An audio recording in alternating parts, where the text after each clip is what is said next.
YouTube channel. And then today we will discuss our material about to infinitive and gerund. With me, Miss Darlina. Okay, let's remove. Our material is about to infinitive and gerund. To infinitive itu adalah kata dasar dari kata kerja yang didahului oleh kata to. Jadi kemudian pembahasan yang kedua adalah usage atau penggunaannya. Penggunaan to infinitive itu di sini ada 5. Yang pertama adalah as the subject. Contohnya to travel around the world is my dream. Di sini yang bertugas sebagai to infinitive adalah to travel dan dia di sini berfungsi sebagai subjek. Kemudian yang kedua adalah as the object of the verb. Contohnya adalah she wants to learn English. To infinitifnya di sini to learn yang mana dia berfungsi sebagai objek setelah adanya verb. Kemudian yang nomor 3 to express purpose. Contohnya adalah he went to the store to buy some milk. Di sini to infinitifnya adalah to buy, yang mana dia menjadi alasan atau menjadi tujuan dia pergi ke toko. Kemudian nomor 4 adalah after adjective. Di sini yang menjadi to infinitifnya adalah to see. Setelah adjektifnya di sini adalah happy. Kemudian di nomor 5 in command and instructions, yang mana to infinitifnya di sini dia berfungsi sebagai instruksi perintah atau instruksi ataupun perintah. Di sini to infinitifnya adalah to wait, yang mana di sini perintahnya saya memerintahkan kepada dia untuk menunggu. Kemudian jenis dari to infinitive itu di sini terbagi menjadi 4. Yang pertama adalah full infinitive.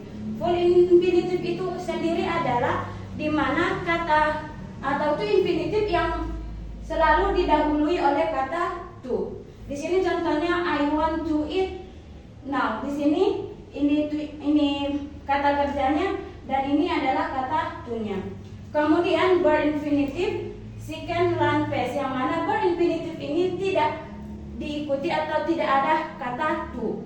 Kebalikan dari full infinitive tadi. Kalau full infinitive dia harus ada kata to, sedangkan kalau verb infinitive tidak ada kata to. Kemudian nomor 3 adalah uncompleted infinitive, yang mana uncompleted infinitive ini adalah setelah to tidak ada verb.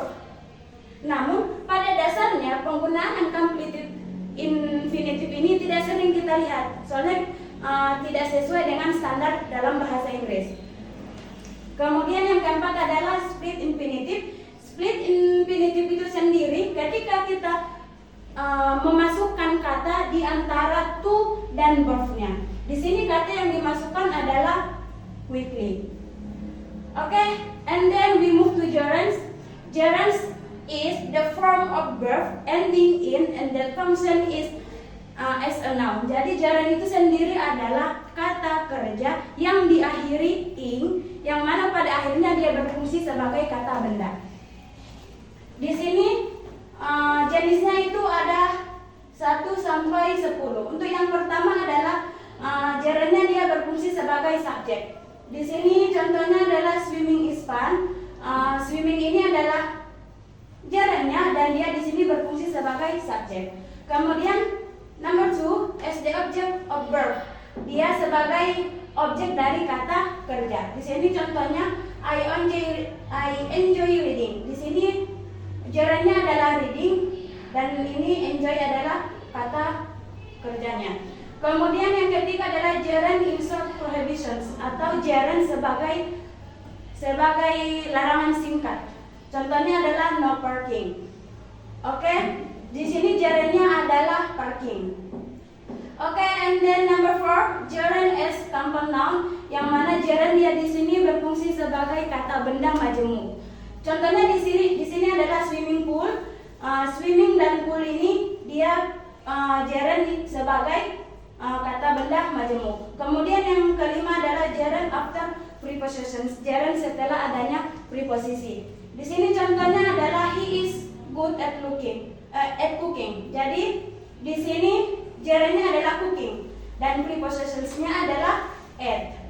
Kemudian di number 6 gerund after verb follow followed by prepositions or adverbial particles. Contohnya adalah she looks forward to meeting you. Di sini gerundnya adalah meeting dan prepositionsnya adalah to dan yang mana dia di sebelumnya ada verb atau kata kerja di sini, look forward.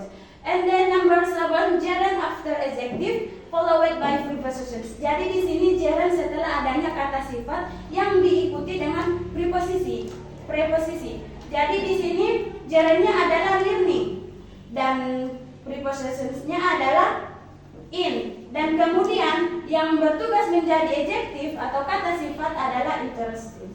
Oke, and then Nomor 8 adalah gerund after possessive adjective, yang mana kata sifat adjektif sebagai kepemilikan. Yang pertama ada contohnya adalah I appreciate your helping me. Di sini yang disebut dengan possessive adjective itu adalah your dan gerundnya adalah helping. And then number 9, gerund after pronoun object, yang mana gerund dia setelah objek kata ganti. Jadi di sini gerundnya adalah living dan pronoun objeknya atau objek yang kata ganti adalah him. Kemudian in number 10, the perfect gerund. The perfect gerund ini adalah gerund yang menyatakan bahwa suatu pekerjaan atau suatu kejadian telah selesai sebelum terjadinya kejadian yang lain. Jadi untuk menyusun perfect gerund ini itu harus ada kata having dan past participle atau kata kerja bentuk ketiga. Di sini havingnya dan kata bentuk ketiganya adalah were. Okay, I think that's enough from me. See you next video. Assalamualaikum warahmatullahi wabarakatuh.